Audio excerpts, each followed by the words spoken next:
Today we are going to do the puja of Adi Shakti.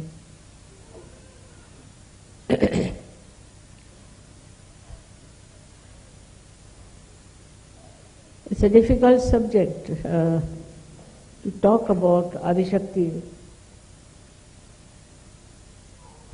because it's not easy to understand that Adi Shakti is the power of Sadashiva. Sadashiva is the God Almighty.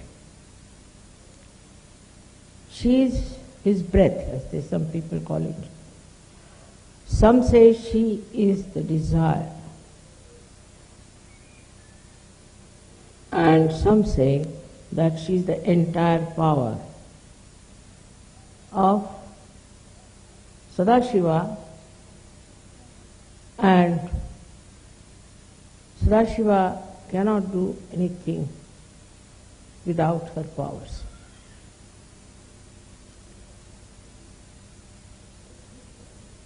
This subject has been described by many people in various books in different ways.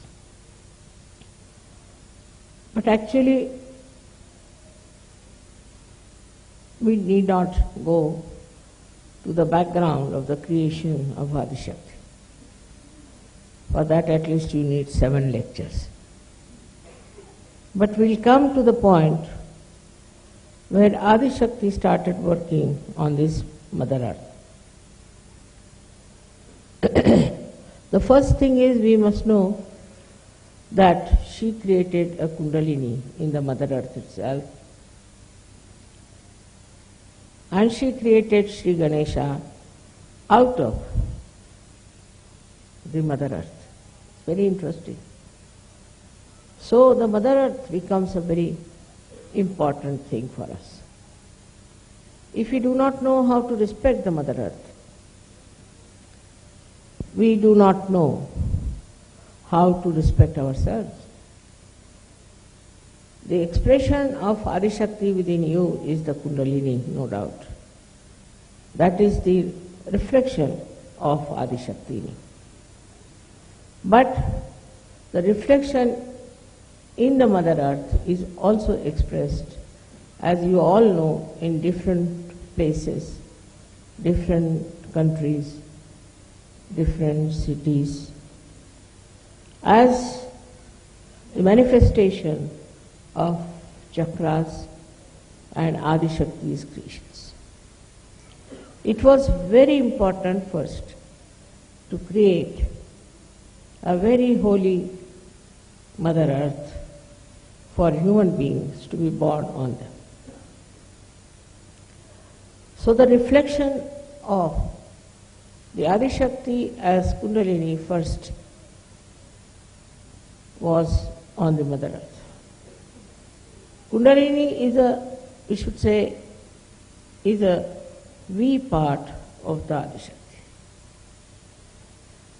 Or we can say that she is the desire, pure desire of the Adi Shakti. So Adi Shakti is the desire, complete desire of Sadashiva, and Kundalini, Adi Kundalini, is the desire, complete desire of Adi Shakti. Now this one was first expressed in the Mother Earth, inside the Mother Earth. Inside the Mother Earth, the Kundalini came up in such a way that it cooled down the inner part of the Mother Earth as much as it could. And then it manifested on the surface of the earth as different chakras. So it's tremendous similarity that we have with Virata, the Mother Earth, and the human beings. If all of them are being reflected by the Adi Kundalini, so there has to be a great connection between them. It is not understood by human beings how they are connected to this Mother Earth. This Kundalini passed through different centers, creating different centers in the Mother Earth, and ultimately broke through Kailasha. And I don't know how many have you been to Kailash. You'll see tremendous vibrations flowing out of Kailash. Now the way we insult our Mother Earth, what we are doing is we are insulting the Adi Shakti. So many ways there are we should respect the Mother Earth. I mean, it was an Indian custom to begin with. When you got up from your bed and you touched the Mother Earth with your feet, you have to say, "Oh Mother Earth, please forgive me because I am touching you with my feet." All the movements of Mother Earth are controlled by this inner Kundalini, which is the reflection of Adishakti. The gravity that it has also is the manifestation of the Kundalini of the Mother Earth. Now, why we are suffering in this beautiful planet? Because we do not respect what we have to respect the most. Mother Earth is to be respected. Meaning what? Meaning that whatever is created on this earth, by the movement of the earth, by the sea, by all the elements, has to be respected. Today's problem is pollution, all kinds of things people talk of. The reason behind it, people never understood the importance of all these 5 elements which are supportive of our life. So to respect the Mother Earth, people do Bhumi Puja. Many people, when they are building a house, they will do the Bhumi Pujan, means they will respect the Mother Earth. Because if she is not being respected, maybe there could be an earthquake. Which means that this Mother Earth understands, knows and acts. It acts in such a manner that human beings don't understand why such things happen. Now we can say that in a place called Lapur, it was Sri Ganesha's 14th day, and they had to submerge the statues into the sea or into the river. So they went all out, singing, dancing. After coming from there, they all started drinking. And drinking is not liked by Mother Earth at all. If you are drunk and you are walking on the road, you fall down. It so happened with that drinking that a big earthquake broke in, and all those who were dancing, were drinking, all of them were engulfed into that earthquake by Mother Earth. Only our center, which is there, was surrounded by a big gap, but nothing happened to our center. And not one single Sahajogi was ruined by that. We can understand, because we are Sahajogis, how the Mother Earth has acted to save those people who were Sahajogis. So the understanding of Mother Earth about saints is very great. She knows who is a saint. She knows the feet of a saint. And that's why, so many things were created, like Moses. He went to the sea and the Mother Earth came up for them to walk through. If all the Jews had walked, it would not have worked. But it was Moses and his saintliness that the Mother Earth herself came up and helped. In the same way, when Rama was building a big bridge between Lanka and India, the Mother Earth came up as a bridge. So we should not try to curse the Mother Earth for any mishaps on this earth. If people are saintly, they will be always protected by Mother Earth. She will always try to give them whatever they want. You can see in the minute way that supposing now in our Kabela here, the roses are of such a big size. Such a big size roses. You won't find such big size in the whole world. But we have here such big ones. In Pratishthan, we had flowers of sunflower so big as that. One man could not lift it. Now, how is it all this is happening in particular places? Is the Mother Earth, who knows who is living here, who is walking on her back, we should say, or on her soil, because Mother Earth understands vibration. Now, certain places we say that are very holy.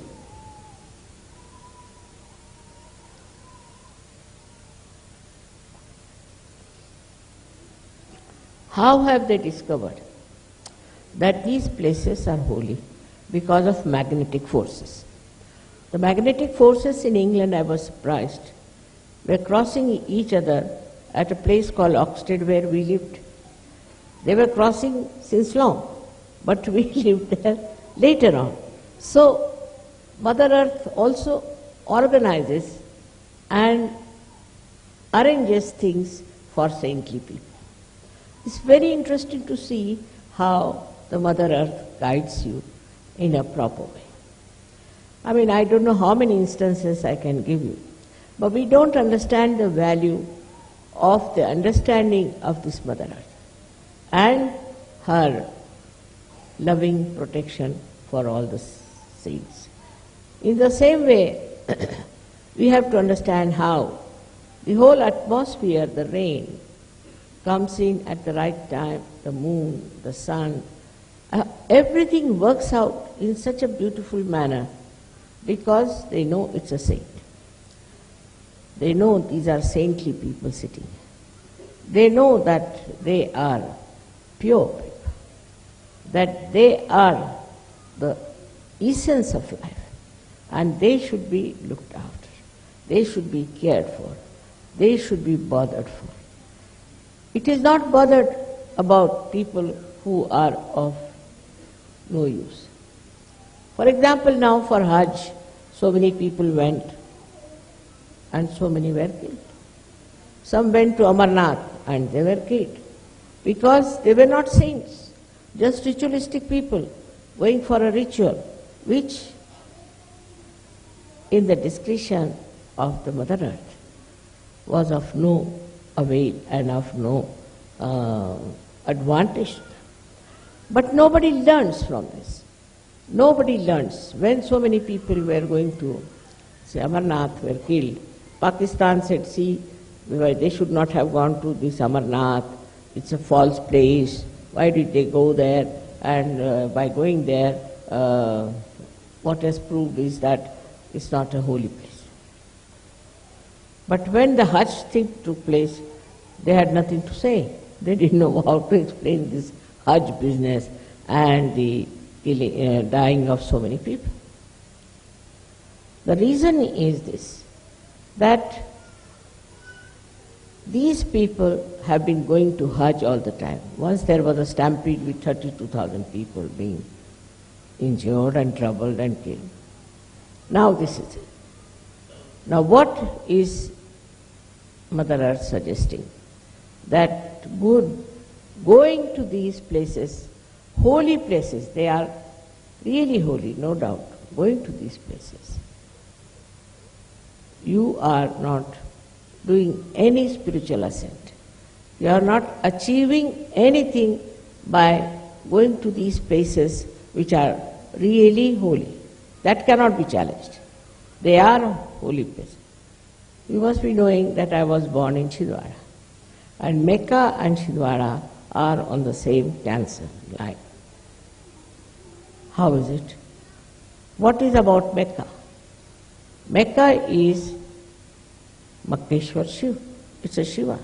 Why did Muhammad Sahib ask people to worship a stone?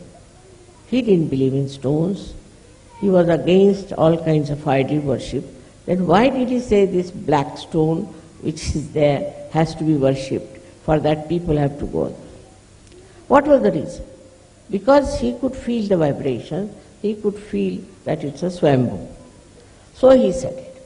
So all the Muslims like mad are going there. By going there, nobody has improved. I have not seen anybody improved by going to Mecca.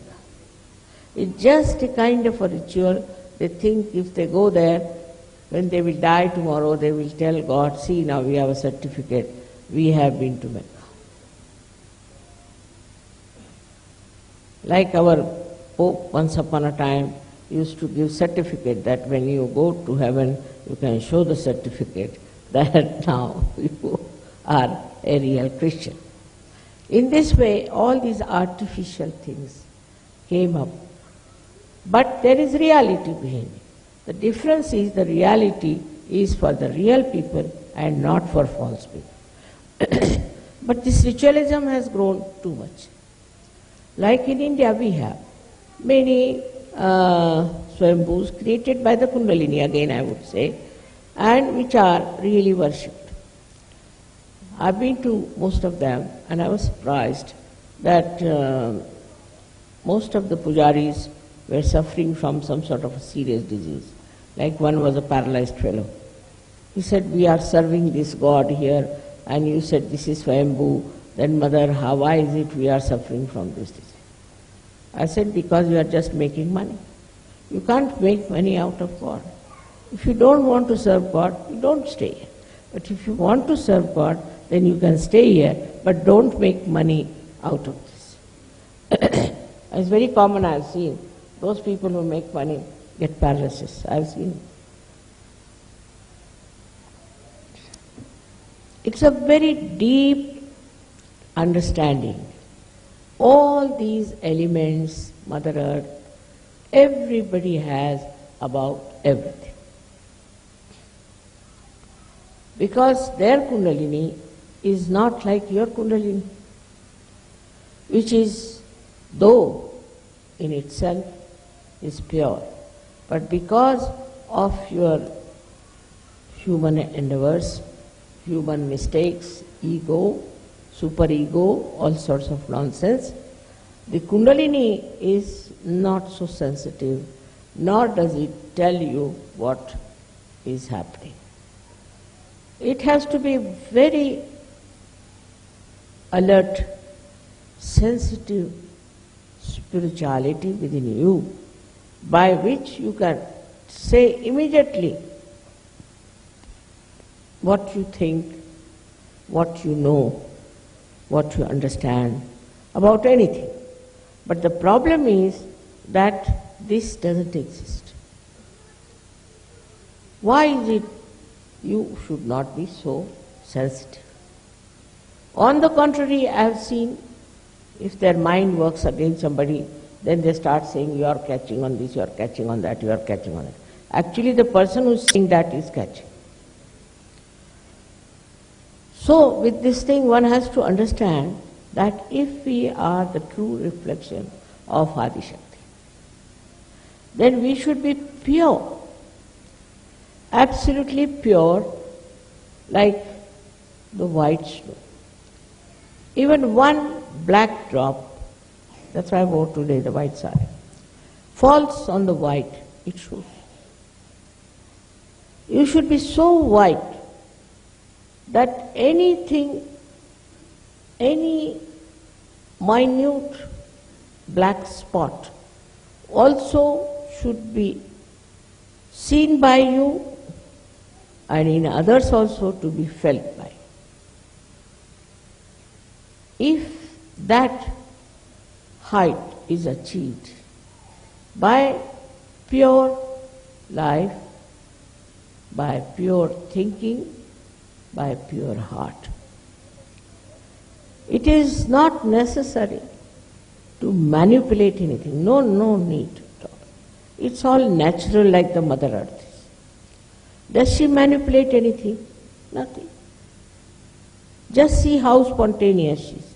You put a seed in the Mother Earth and see how it sprouts. She's so spontaneous. Her activity is so spontaneous. We never wonder about it. See different types of flowers, different types of fragrance, different heights of shrubs and trees. How she grows with such balance in every place. In every minute atom and molecule of that Mother Earth, there is sense. So before us is the best reflection of the Adishakti, and that is this Mother Earth. So first we must respect the Mother Earth. I like you people because you are sitting on the ground, it's very good. For meditation, if you can sit on the Mother Earth, it will be extremely good. Because the special quality of the Mother Earth, which also I have unfortunately, that I suck your problems. She too sucks your problem. And when she sucks your problem, you get rid of them without any difficulties. So, if you cannot, say, sit on the ground, then you take a stone, better is, or you can have a marble, or something which is natural, on which you should try to sit. But if you sit on the plastic and do your meditation, I don't know what is going to help you, the plastic. That's why I request you always that use natural things, because natural things can absorb your problems very well. Unnaturally also we live otherwise. You see, it is on the physical line, also on mental line. On mental line, what do? That we go on arguing, explaining, going on and on and on and on. There's no end to it.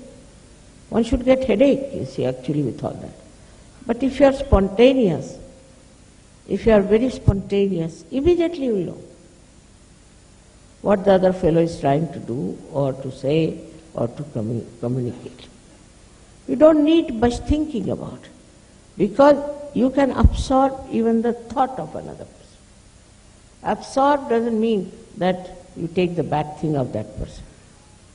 But it's like a sieving out. You absorb what other person is saying and you sieve it out. Now the problem of this Adishakti is this, that I decided that I will have all of you enter into my body, absorb all of you. It's a very dangerous game, I know, but I did play, because I'm supposed to do at this stage of time that I should absorb you all in my body. So with you, all your problems are also gone into me. All your troubles also have gone into me.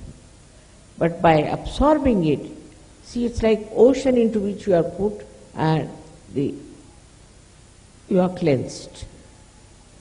But what about the ocean? Ocean has got still your problems and things lingering, and they are very troublesome. So the best thing would be for you to cleanse yourself. Cleansing is very important through introspection. But doesn't mean thinking, never means thinking. But introspection means meditation, and that you all should meditate. I must tell you, we had a meeting of the leaders, and they came out and sat in the drawing room. As soon as they assembled, I had such a severe pain in the stomach, and I had such a bad diarrhea that you can't believe. Now, who has got those problems, I don't know. Who has brought these problems, I don't know. But as a mother, I don't mind anything. As long as you all get well and purified. Just like as the Mother Earth cares for you, I also care for you. And just like as the Mother Earth loves you, I also love you. Whether you are bad or good is not the point. But to be kind to me, if you could try to be really good surgeons, not a show-offs, not business-like, not only thinking type, not argumentative, not criticizing others. If you just try to meditate every day, 10 to 15 minutes, I tell you, my health will be first class. Because I have taken your injections inside, and they start torturing my life for nothing at all. See, so, now it's a risk I have run, and I'm sure you are all very sensible people. And you'll understand that your mother shouldn't suffer.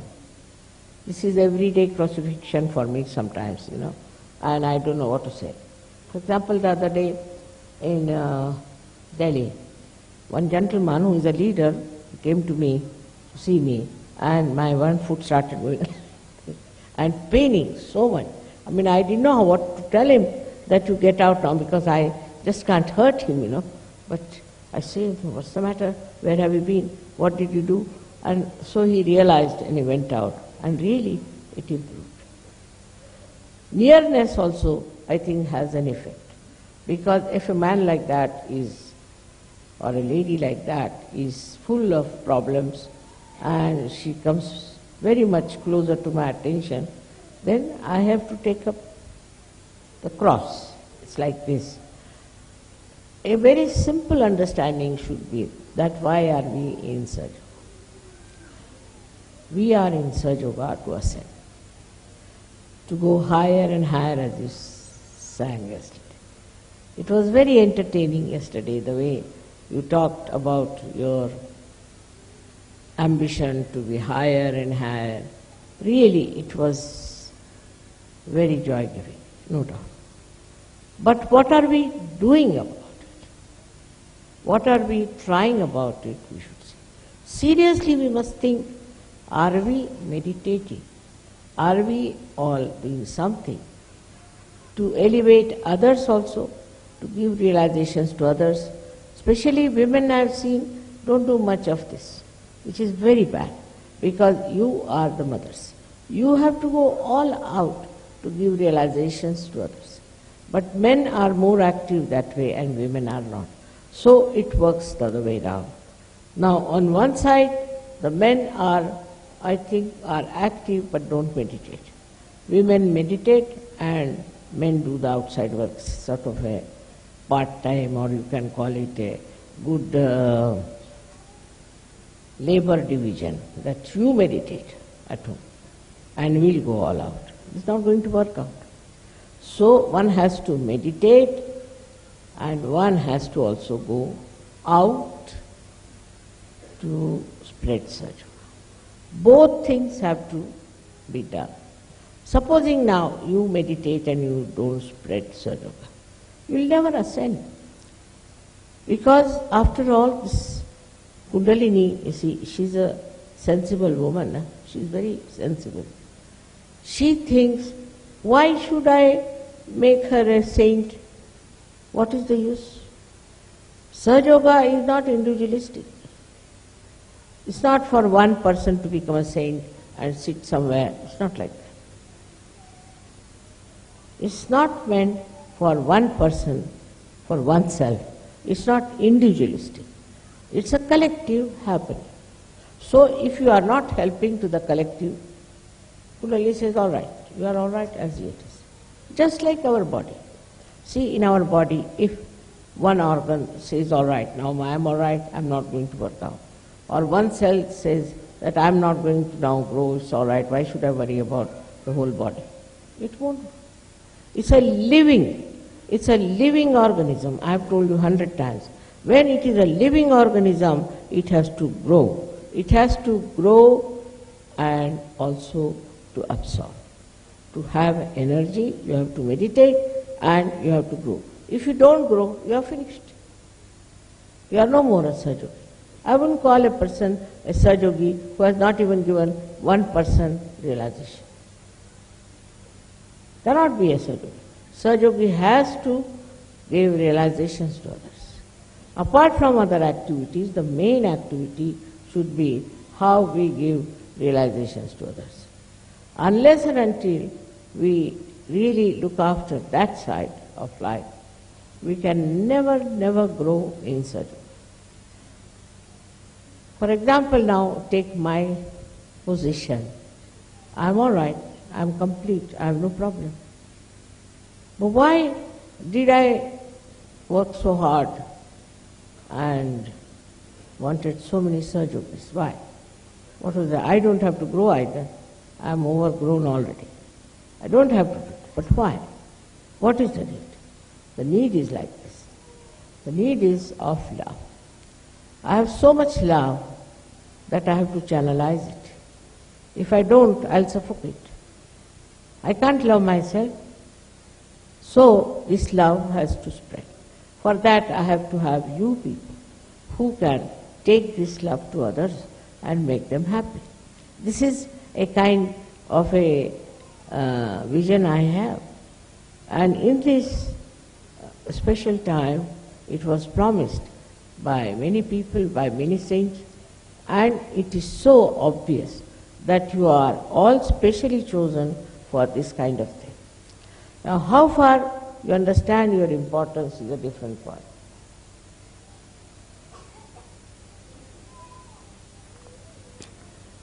You do for your emancipation. All right, you meditate. But if you are not channelizing the love, the divine love, what is the use? Now supposing I repair something very nicely, I repair this machine nicely, put it right, everything, and I don't speak. What's the use of having this?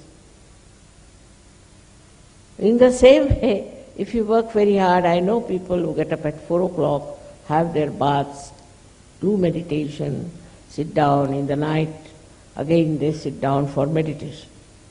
But they never go out. They never talk to others. They never spread Sahaja Yoga. They do not give divine love to others. So how can this great problem of this world be solved, that it has no love? It has never known divine love. It has to be given to them. They have to feel this divine love, this power of Adishakti. They have to know it. Otherwise, you have been selfish, I would say, that you had a nice time having all this and you have not given to others. This is the reason why Sahaja Yoga sometimes fails to create a proper balanced personality in a human. Some people are like this, that now supposing a Sahaja Yogi has married another Sahaja Yogi. take a position like that. Now my desire is that they should develop a complete understanding of each other, love for each other, but love for Sahaja Yoga and for others. This is the only way we can justify marriage in Sahaja Yoga. Otherwise, why should they marry? But doesn't happen like that. What happens is once they are married, then either they will quarrel, they will ask for divorce. If that doesn't happen, luckily, because in Sahaja Yoga it's so easy to get married, If that doesn't happen, then they start having their own family, their own homes, they becoming very small, very, very small, very limited. Did you come to Sahaja Yoga for that? You have to realize your responsibility. See this Mother Earth, how she knows her responsibility. She's just made out of nothing but soil, some mud. But look at her, how she's conscious, how she's particular, how she works it out, how she's attentive, how she's careful. While you, though you have been blessed so much by everything, are you thinking of giving it to others? With 12 disciples, whatever was the problem of Christianity, it was nothing good job, I must say, but still Christianity spread out. Islam was not a very good job either, it spread out. All those bad jobs have spread out so much, so why not the good job of Sahaja Yoga? It has to spread. It has to go to various places. Try and find out where you can go and talk about it and do something good to others and help them somehow to rise above this common existence of misery, unhappiness and destruction. The time is very short, and I think if you see the time, the rate at which we are moving is not proper. We have to be much faster, we have to go much ahead, and we have to create much more Sahaja Yogis through our consistent, very intensive effort. But it's a side issue, by the way. Sahaja Yoga is by the way. And this is why we are failing in our responsibility. We have to learn from the Mother Earth. You might say that, Mataji, how can we be like you? After all, you are Adishakti. Many people say, you are Adishakti, so what? You see, with one finger you can move things like that. But why should I? Why should I? What is the need?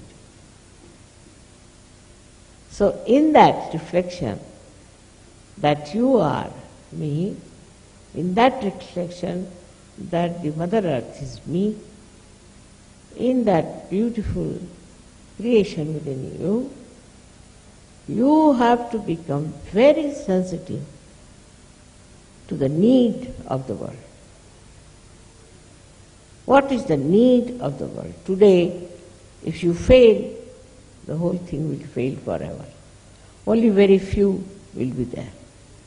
So the need for you is to spread Sahaja Yoga, because this love is not only for you, is not to be enjoyed by you, but is to be enjoyed by as many possible in the whole world. So today we have to decide that as the children of Adishakti, we have to go all out, everywhere, every corner. We have to shout and we have to tell loudly what is the time in which we are living and what is the responsibility that you have to fulfill as Sahaja Yogis. There must be some reason why you are here. Like in the beginning, Sahaja asked me, Mother, was I this last life? Was I Shivaji last life? Well, I said, what's the use? You might have been anything, but what are you today is much higher. Try to understand. You might be, say, Napoleon. You might be, say, one of the kings here, or maybe the queen from somewhere. So what? What did they do? Did they raise anybody's Kundalini? Did they have any power? Even the disciples of Christ, or even Muhammad Sahab's disciples, anyone, did they do it? Did they have any understanding of Kundalini? Did they have any love for others that they should give them realization? There were some Sufis, they never gave realization to anyone. There were so many saints who never gave realization to anybody. Muhammad Sahib never gave realization to anybody. Gautam Buddha never gave realization to anybody. Think of it. Christ never gave realization to anybody. Anybody. Krishna did not do it, Rama did not. Nobody but you can do it. You can do it and you know everything about Kundalini. It's a very big thing because you are children of the Adi Shakti. You are here and your mother is here. It's a very, very fortunate thing for me that you are here. I'm very proud of you. But again and again I have to tell you that the work has to be with a faster speed. We have to move with a faster speed and get more people to Sahaja Yoga. It is rather difficult for me to say something forcefully. That's not my nature, you know. Can't get into tempers and cannot get angry. And I cannot forcefully say something to you. But if you fail, then only thing will be that you have failed me completely. It means that. Nothing less than that. And if you don't want to do it, then I would request all of you to take a vow today that you will spread Sahaja Yoga and you will talk about Sahaja Yoga, know about Sahaja Yoga. There are many who don't know anything.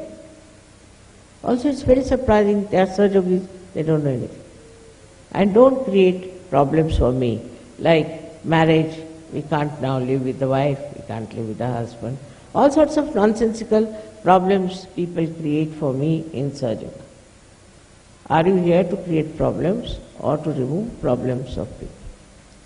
So on the whole, we have done well, I must say, but it's not the final. We have to work faster, with more enthusiasm and joyfully. You don't know what joy you get when you give realization to somebody. The most joyful moment is when you give realizations to others. Just try, once you enjoy it, then you want more and more and more. Now, after Sahaja Yoga, really, the want disappears into this desire that, my God, this man is going, should I call him and give him realization? On the street, you will feel like, come here, I want to give you something. You make him sit down, give realization. This will be your style, like mad. You say, oh, no, look at this. This countryman is without any realization, let us go. You'll have to go to churches, you'll have to go to universities, you have to go to all such congregations where they have no idea about what they can achieve. And then tell them, without any fear, without any malice. You can talk to them and you should tell them, now we are here to help for your good. We have not come for our good, but for your good. Now listen to us. And I am sure, very sure, that the Kundalini within you will be very happy. She is not happy. She is not happy with people who are not using her fully. So she will be very happy to help you and do the needful for the emancipation of the whole world. May God bless you.